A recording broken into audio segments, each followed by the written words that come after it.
것도 없는 것 같아요. 그쵸? 예. 저의 어떤 삶의 스토리를 짧게 이렇게 얘기해 주셔가지고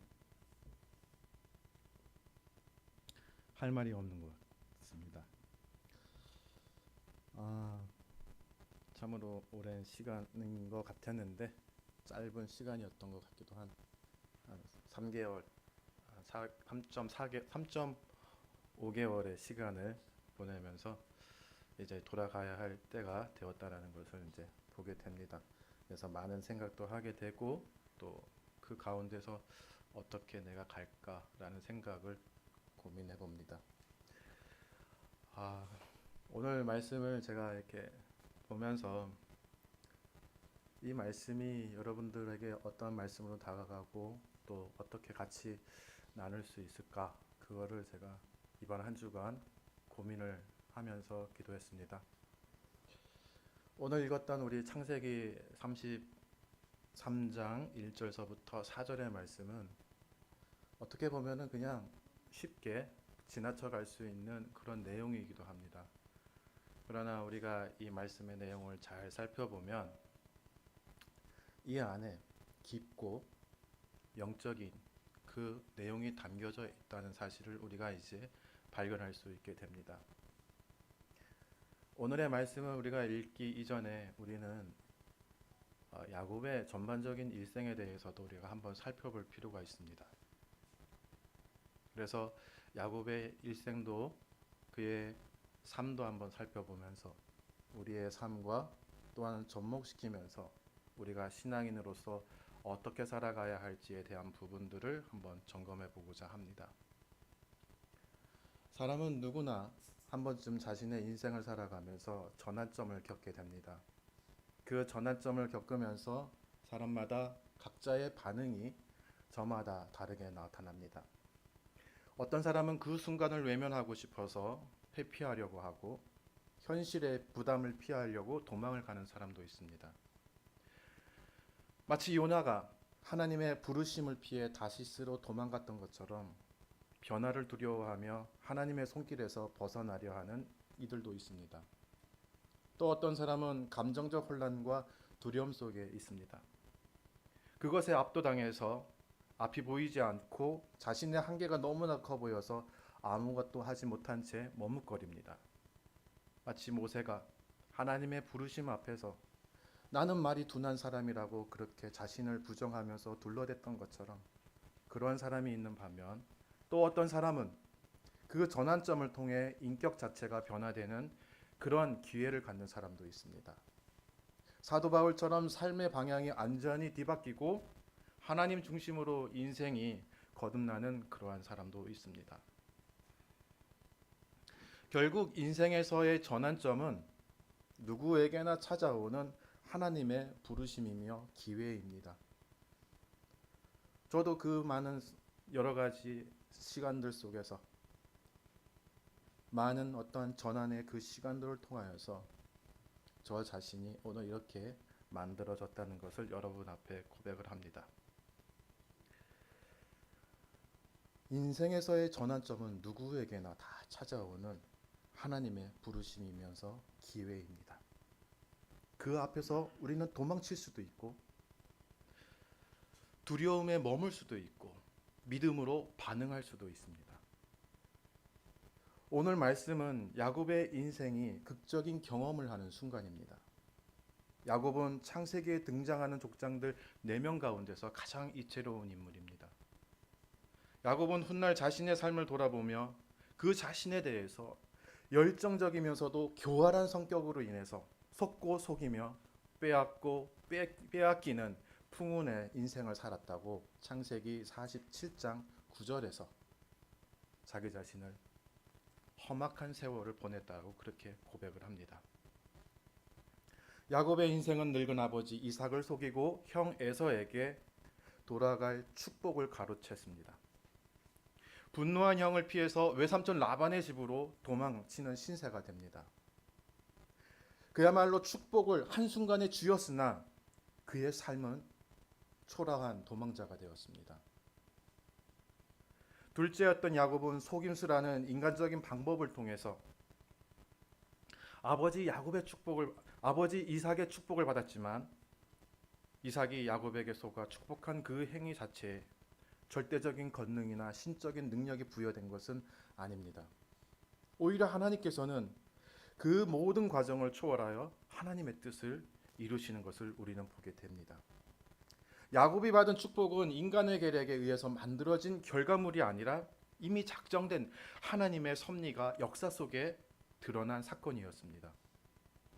하나님은 이삭의 축복 행위 같은 과정 없이도 이미 야곱은 그 어머니 리브가의 태 속에서 야곱만이 하나님의 축복을 받은 그러한 언약의 계승자로 그렇게 선택을 받았습니다. 하나님은 당신의 뜻대로 야곱에게 언약 가문의 계승자로서의 지위와 역할을 하나님의 뜻대로 얼마든지 부여하실 수 있었습니다. 그러나 어머니 리브가와 야곱은 하나님의 뜻을 기다리기보다는 왜곡되고 간교한 방법으로 장자의 축복을 가로챘습니다. 그렇다고 해서 하나님께서 그 잘못된 방법을 기뻐하신 것은 아니지만 그 행위를 통해서도 하나님의 섭리를 이루시는 분으로서 그것을 용인해 주시는 것을 우리는 바라보게 됩니다. 장자의 축복이 잘못되었음을 깨달은 아버지 이삭은 비록 야곱이 속임수로 축복을 얻었지만 절차상 하자가 있었음에도 불구하고 축복을 철회하거나 저주하거나 그런 행위를 그렇게 하지 않고 오히려 야곱을 언약의 계승자로서 장자의 축복을 해주는 것을 우리는 보게 됩니다. 야곱은 그토록 원했던 장자의 축복을 받았지만 형 에서의 불같은 분노를 피해 부모님과 고향을 떠나야만 했습니다. 어머니 리브가와 야곱은 치밀한 계략과 비겁한 방법을 동원하여서 눈먼 이삭을 속이고 언약의 계승권을 찬양하게 돌린 이 엄청난 작전은 일순간 성공했고 또 그것으로 하나님의 섭리도 성취했지만 인간적 수단과 방법을 유감없이 발휘했던 어머니 리브가는 결국 야곱과 기약 없는 이별을 해야 했습니다. 살아 생전에 두 번 다시는 사랑하는 아들 야곱을 보지 못한 채 눈을 감아야 했습니다. 장자의 축복이 곧 인생의 안락함으로 착각했던 야곱의 기대와는 달리 야곱은 형 에서의 피해 보복을 피해 도망해야 했고 몇 년 동안이라는 어머니 리브가의 말과는 달리 무려 20여 년간 고통스러운 개직 생활을 해야 했습니다.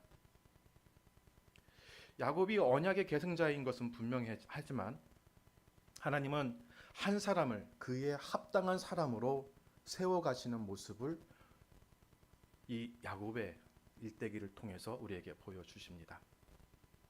야곱이 아직 그에 걸맞은 인격과 믿음을 갖추지 못했기에 하나님께서는 그에게 연단의 시간을 허락하셨습니다.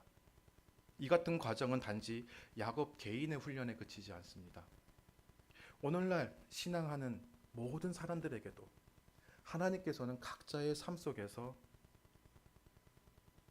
믿음의 깊이를 더하기 위해 때로는 고난과 기다림의 시간을 주시고 그 가운데서 다듬고 훈련하는 은혜를 베푸십니다.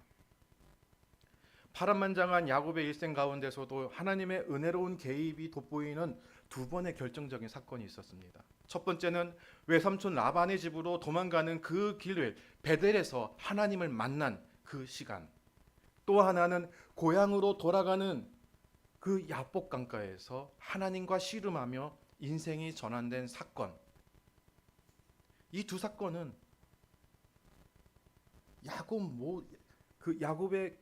이 두 사건은 모두 야곱이 고통과 절망과 두려움에 빠져 있을 때 하나님께서 먼저 찾아오셔서 그의 삶을 붙드시고 또 이끄시는 은혜의 순간들로 우리에게 비춰집니다. 도피자의 신세로 전략하여서 초라하게 베델에서 노숙하고 있던 야곱에게 하나님이 나타나셔서 그가 어디로 가든지 하나님께서 함께 하시며 반드시 가나안 본토로 돌아오게 하시겠다는 약속의 말씀을 그에게 주십니다. 이 놀라운 약속은 두려움 속에 있던 야곱에게 하늘로부터 임한 무조건적인 은혜의 선언이었습니다. 이때 야곱은 하나님이 그 약속대로 자신을 고향으로 무사히 베델로 또 무사히 돌아오게 해주신다면 그곳에서 자기가 하나님의 전을 쌓고 또 그곳에서 하나님께 영광을 돌리며 11조를 드리겠다고 서원을 합니다. 하나님은 두려움과 외로움 속에 있던 야곱에게 일방적인 은혜를 베푸셨지만 야곱은 그에 대해 조건을 달며 응합니다. 이 조건부적인 서원은 야곱 특유의 인간적인 계산과 본성을 잘 드러냅니다. 그는 여전히 하나님의 약속보다 상황을 앞세우는 신앙 초기의 단계에 머물러 있습니다. 하나님의 무조건적인 사랑 앞에서도 스스로 약속을 붙잡기보다는 확실한 결과를 본 뒤에 믿겠다는 태도를 보였습니다. 이것이 부족한 인간의 모습을 대표하는 것이 아닌가 생각을 해봅니다.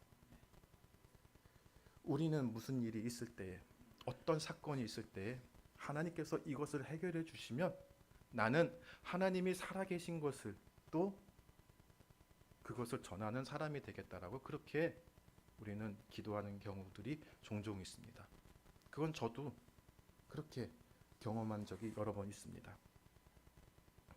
그럼에도 불구하고 하나님은 그런 야곱의 서원을 무시하지 않고 그를 신실하게 이끄시면서 베델로 돌아오게 하시는 신실한 하나님으로 야곱에게 다가오십니다. 야곱이 연약한 가운데서 하나님을 만난 베델의 서원의 고백은 훗날 야복강가에서 기도 사건과 함께 야곱의 신앙과 인격이 성숙해 가는데 결정적인 전환점이 됩니다. 야곱은 베델에서의 경험을 통해 자신의 미래를 인도하실 분은 오직 하나님 한 분이심을 깨닫고 하나님만을 의지하겠다고 다짐합니다. 그러나 그 이후 그의 삶은 여전히 미성숙한 신앙인으로서의 삶을 우리에게 보여줍니다. 그 모습을 라반의 집에서 보여줍니다. 외삼촌 라반의 집에서 20년 동안 있으면서 야곱은 속고 속이면서 상당한 재산을 이루었지만 그의 삶은 이기심과 탐욕으로 가득 찬 갈등의 연속이 그의 삶 속에서 일어나는 것을 우리에게 보여줍니다. 결국 라반과의 관계는 악화되었고 또다시 야곱은 그 갈등을 피해서 밧다나람을 피하는 도망치는 그런 신세가 되었습니다. 그것이 야곱의 인생에 있어서 두 번째 갈등의 시작입니다. 야곱을 죽이려고 쫓아오는 라반을 하나님께서 직접 개입하셔서 막아주심으로 인해서 야곱을 보호해 주셨습니다. 그리고 이 위기로 야곱은 다시 하나님의 은혜 안에서 살아나는 것을 우리는 보게 됩니다. 야곱의 인생은 파란만장한 삶을 사는 것을 우리에게 보여줍니다. 그리고 형 에서를 다시 만나는 운명의 순간 그는 인생 최대의 위기를 맞이합니다. 야곱은 에서가 형의 축복권을 빼앗아 자기를 죽이려 온다는 생각에 그의 가슴은 먹먹해하고 답답한 그런 마음 가운데서 상당한 불안감에 빠져 있었을 겁니다. 그렇지 않습니까? 누군가가 여러분을 죽이려고 찾아온다고 하면 여러분 그 상황에서 여러분은 어떻게 하겠습니까?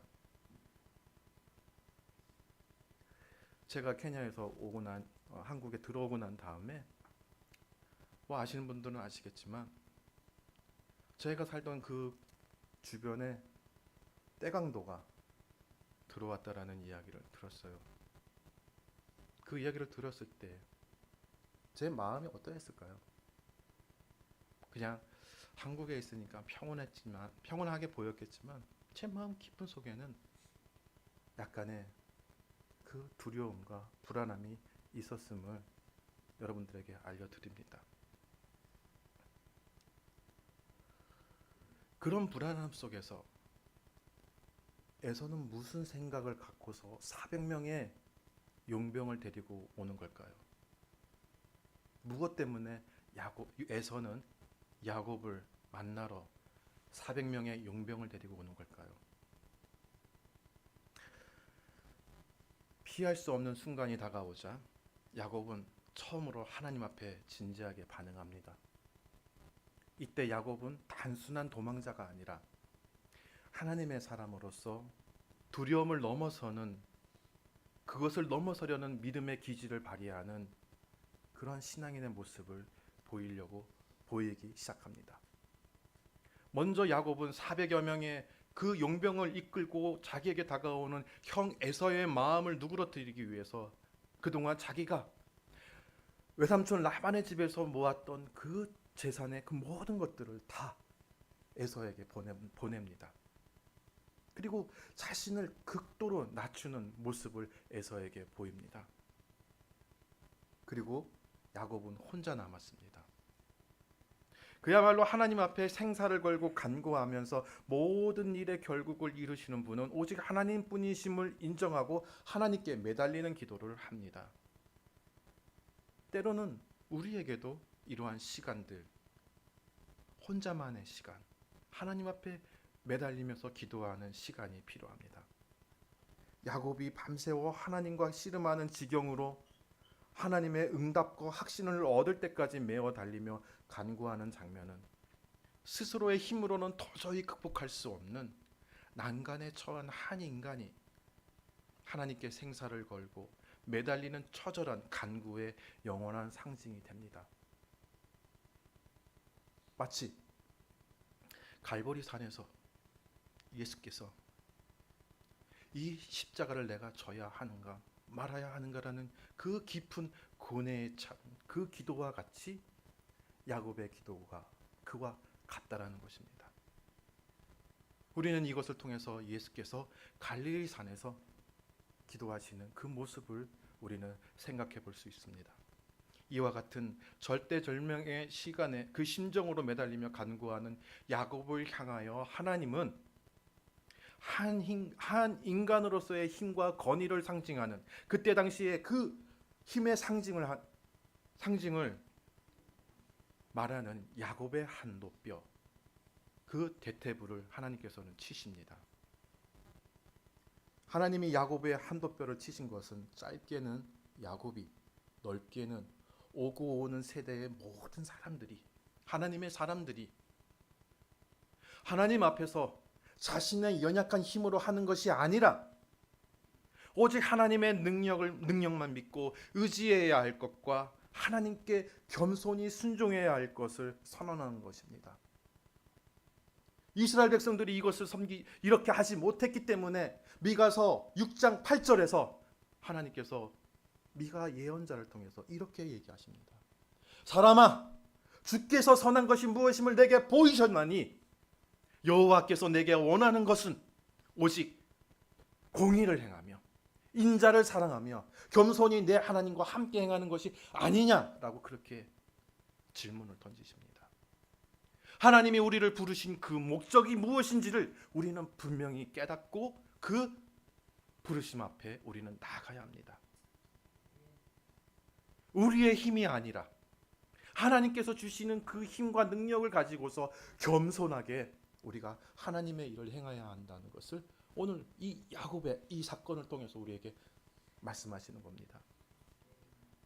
하나님은 당신께 생명을 걸고 씨름하듯 달려오는 그 간구하는 야곱에게 승리를 인정해 주시고 새 이름 이스라엘을 주십니다. 자신의 이름대로 발 뒤꿈치를 잡은 자, 속이는 자의 그렇게 살아왔던 야곱이 이제는 하나님의 도움을 받아 싸우는 자, 새 이름 이스라엘을 그에게 선물로 주십니다. 그 이름을 통해서 야곱이 이제는 이스라엘로 바뀌는 것을 우리는 보게 됩니다. 이 약복강 사건은 야곱의 인생에 있어서 가장 큰 전환점이 됩니다. 야복강가에서 힘을 다해 싸우는 그가 끝까지 놓지 않았던 그 존재에 대한 새로운 인식을 거기서 깨닫게 됩니다. 형 에서를 피해서 외삼촌 집으로 가던 길에서 하룻밤 머물던 들판에서 돌베개를 베고 자다가 꿈으로 만난 그 베델에서 야곱을 지키시겠다고 말씀하신 그분, 그리고 자기가 고난을 당하고 있었던 그 팟단 아람에서 고향으로 돌아가라고 말씀하셨던 그 하나님이 자기 앞에서 힘을 겨루시는 하나님이라는 그 사실을 깨닫고 거기서 그는 새롭게 변화되어지는 모습을 우리에게 보여줍니다. 그 전까지는 하나님께서 자기 일을 보호하시는 능력을 의심했을지는 모르지만 그 전에는 자기의 능력과 힘을 가지고서 자기의 지혜를 가지고 자기의 지식을 가지고서 그렇게 자신의 인생을 살아왔지만은 야곱 앞에 나타난 인간의 힘으로 이길 수 없는 그 존재 앞에서 그 존재를 상대하면서 야곱은 하나님이 자기와 함께 하시는 것을 그 낯선 존재를 통해서 발견하게 됩니다. 야곱은 이 야복강 사건을 통해서 신앙 인격의 결정적인 전환점을 맞이하게 됩니다. 물론 단 한 번의 생명을 건 기도가 완전한 성화를 이룰 수는 없겠지만 영적 의미에서 이 사건은 야곱의 인생에 있어서 가장 커다란 터닝 포인트가 됩니다. 야복강은 야곱의 변화, 야곱의 신앙이 새롭게 변화되는 자리가 되었습니다. 하나님께서 동행하신다는 그 의미, 보호하신다는 의미가 무엇인지를 확실하게 경험하게 됩니다. 우리는 오늘 읽은 말씀을 통해서 이 야복강 사건을 통해서 야곱이 신앙인으로서 새롭게 바뀌는 그 모습을 생각해야 합니다. 야곱을 통해 우리가 배워야 할 점이 있다면 첫 번째는 신앙인으로서 하나님에 대한 바른 인식과 두 번째는 신앙인으로서의 정체성과 세 번째는 자신이 믿는 하나님에 대한 바른 신앙 고백하는 그 모습입니다. 야곱은 야복강가로 오기 전 마하나임에서 하나님께서 함께해 주시는 하늘의 군대를 보았습니다. 함께 하시는 임마누엘의 하나님을 보았습니다. 그러나 야곱에게는 피상적으로 보이는 하나님의 군대로서 그에게 큰 위로와 힘이 되어 주지를 못했습니다. 그렇기 때문에 야곱은 형 에서에 대한 두려움과 그 400명의 용병을 데리고 온다는 소식을 들었을 때에 야곱은 두려움에 빠져서 절망에 빠져서 어찌할 바를 몰라 했습니다.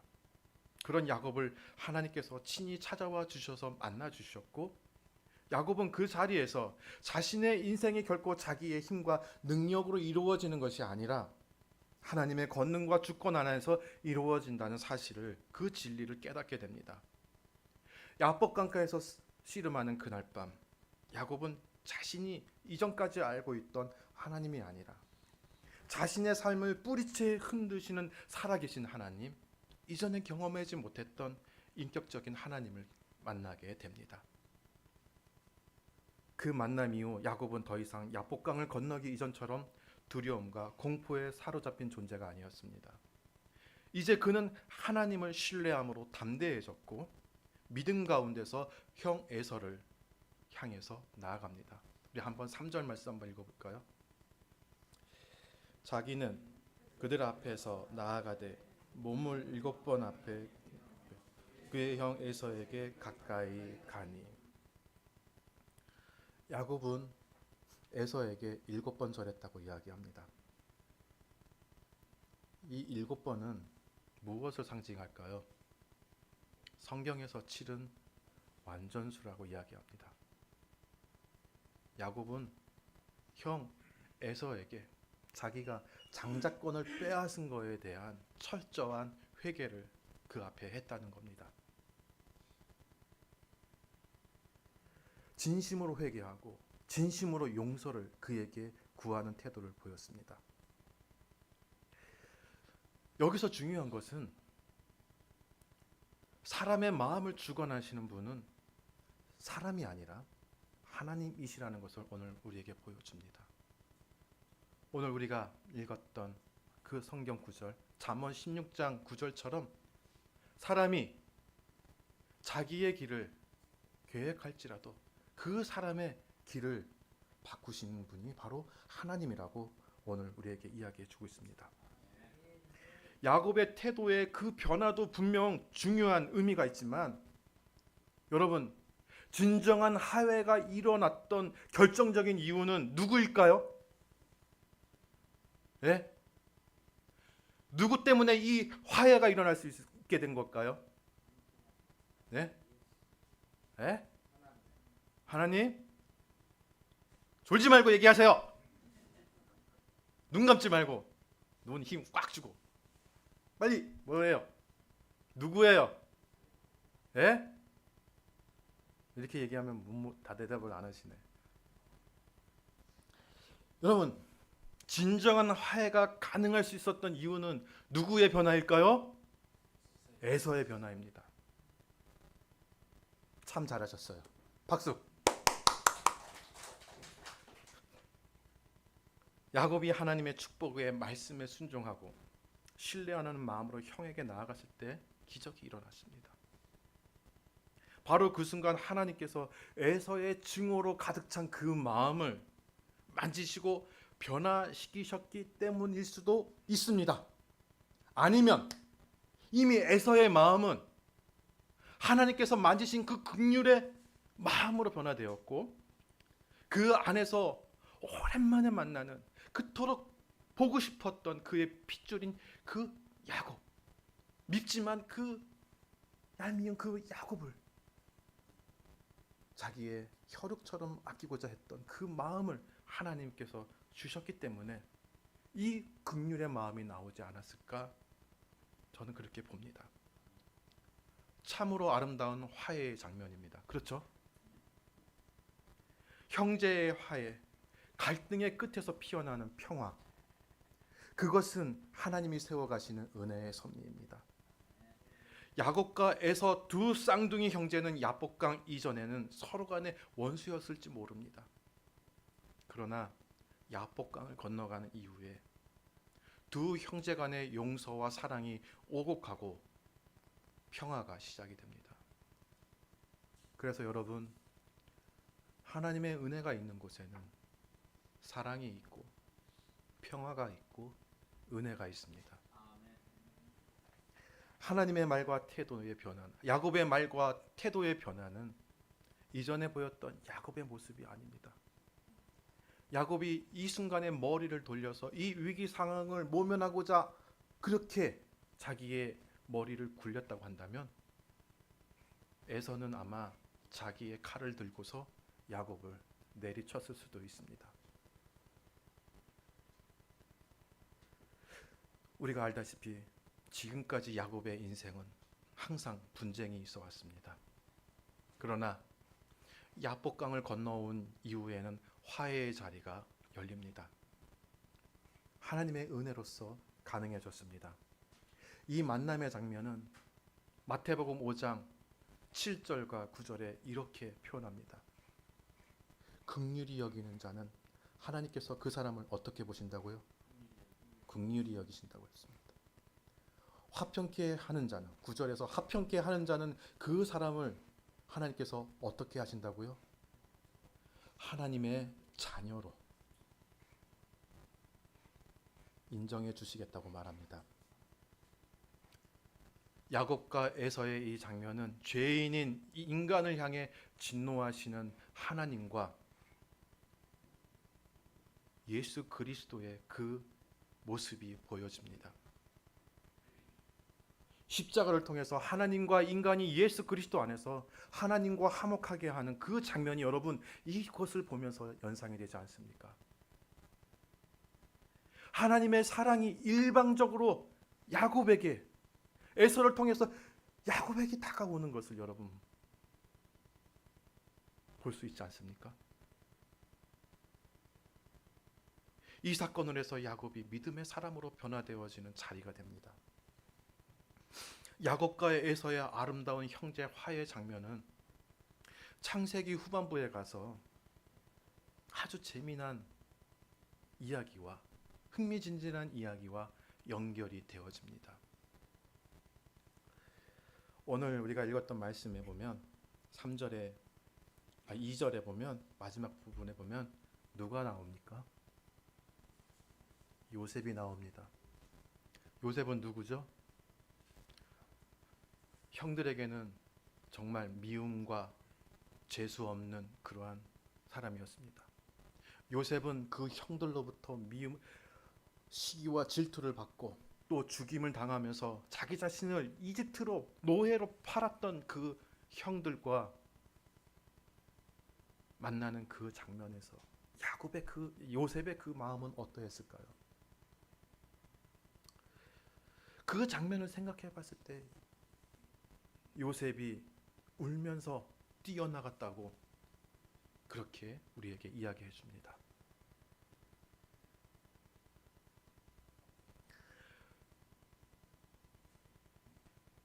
아마 이 당시에 요셉은 자기 아버지와 큰 아버지 에서가 만나는 그 장면을 보면서 거기에서 화해를 이루는 그 장면을 보면서 아마 요셉의 인생에 어느 한순간에 큰 영향을 미쳤을 거라고 우리 생각해 볼 수 있습니다.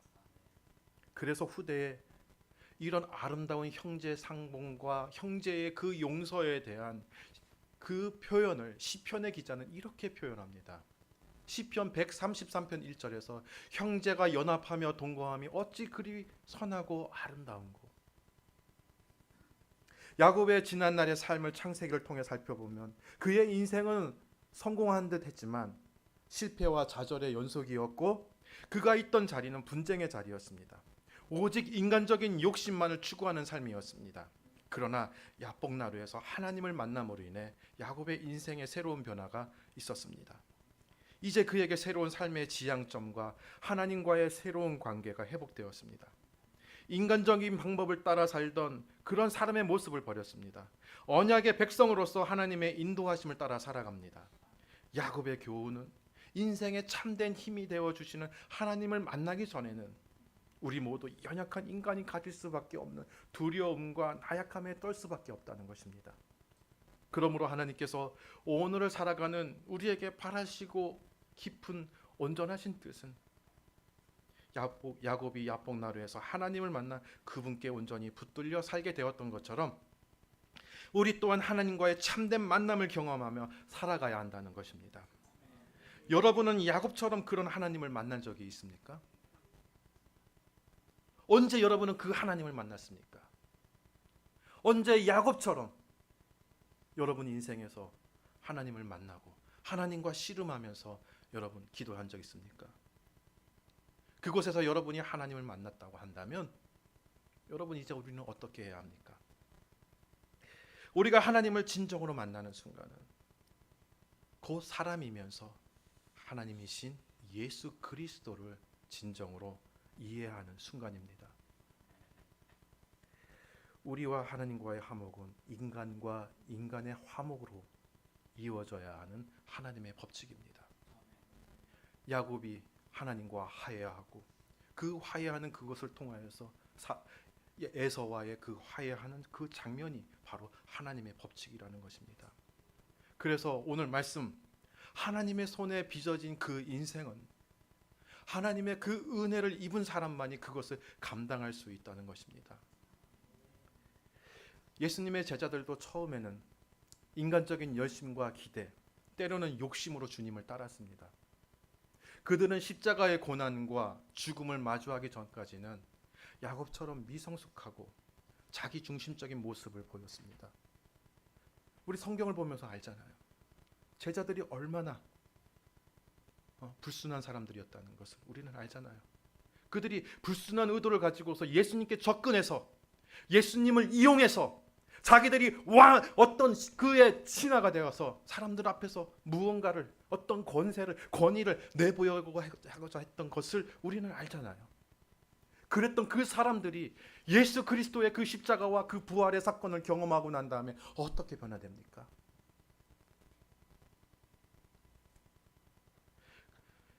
그 만남은 야곱이 야복강가에서 하나님과 만났던 것처럼 제자들에게도 예수 그리스도의 십자가의 부활과 그 사건은 야복강가의 그 만남과 같은 전환점이 되었습니다. 그들은 두려움에 더 이상 사로잡히지 않았습니다. 그 전에 그들의 그 모습은 사라졌습니다. 그들은 그 말씀에 순종해서 그들은 세상을 향해서 나아갔습니다.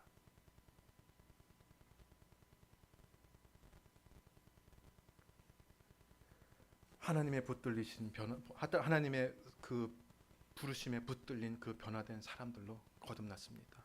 야곱도 마찬가지로. 그러면 오늘 우리가 예수 그리스도를 믿고 그 안에서 거듭난 야복강가를 넘어서 온 우리라고 한다면 오늘 우리는 하나님 앞에서 또 교회 앞에서 이 세상 앞에서 우리는 어떻게 살아가야 하는지에 대한 그 부분을 우리는 한번 생각해 봐야 합니다. 야곱과 에서가 서로 원수였다가 화해된 것처럼 야복강가에서 하나님과의 그 씨름은 야곱에게는 십자가와 부활의 사건이었습니다. 그곳에서 하나님이 참 하나님이시요 참 구원자이신 것을 그는 발견하게 됩니다. 하나님은 지금도 우리를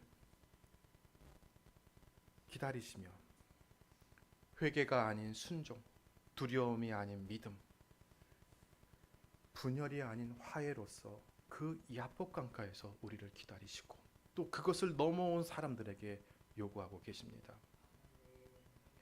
우리는 이 야곱과 에서의 그 만남의 그 사건을 통해서 모든 신앙인들이 앞으로 우리가 어떻게 나아가야 하는지에 대한 그 모본을 우리에게 보여준다는 사실을 우리는 기억해야 합니다.